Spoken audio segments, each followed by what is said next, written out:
السلام علیکم ورحمۃ اللہ۔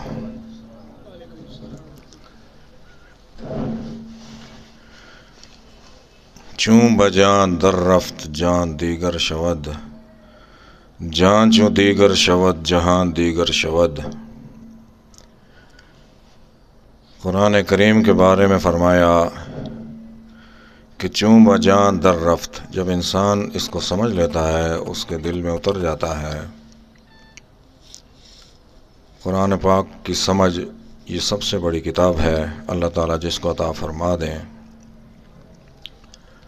چون بجان در رفت جان دیگر شود، تو اس کو سمجھ آ جاتی ہے دین کی بھی دنیا کی بھی، تو پھر اس کی جان جو ہے وہ پہلے والی نہیں رہتی، وہ بدل جاتی ہے، اس میں بدلاؤ آتا ہے۔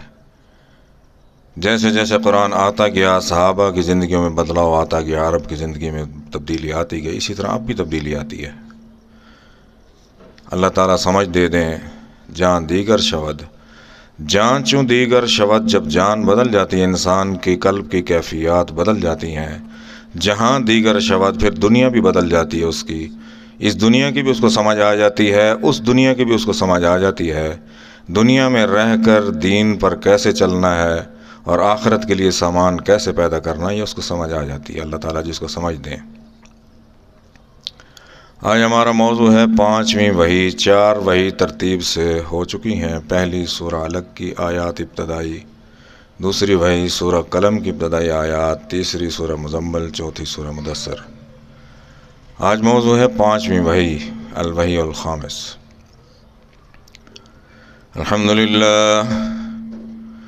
الحمدللہ رب العالمین، والصلاة والسلام على حبيبك الكريم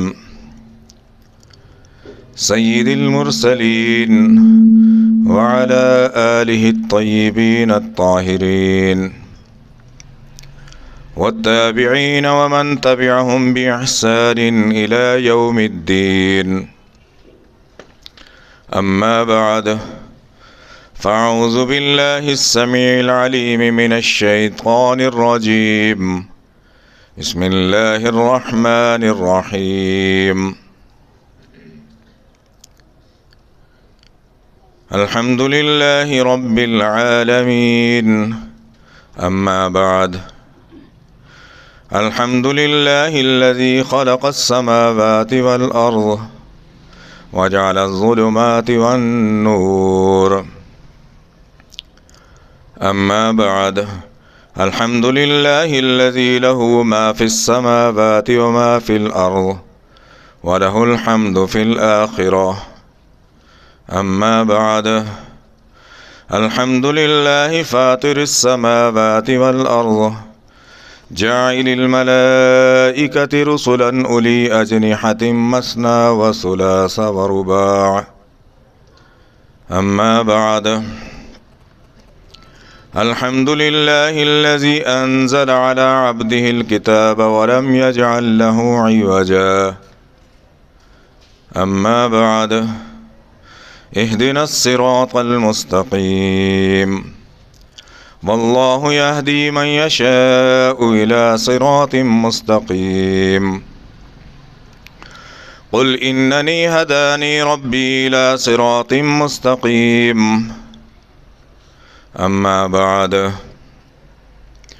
ولقد آتيناك 7 من المثاني والقرآن العظيم، وقال النبي صلى الله عليه وسلم: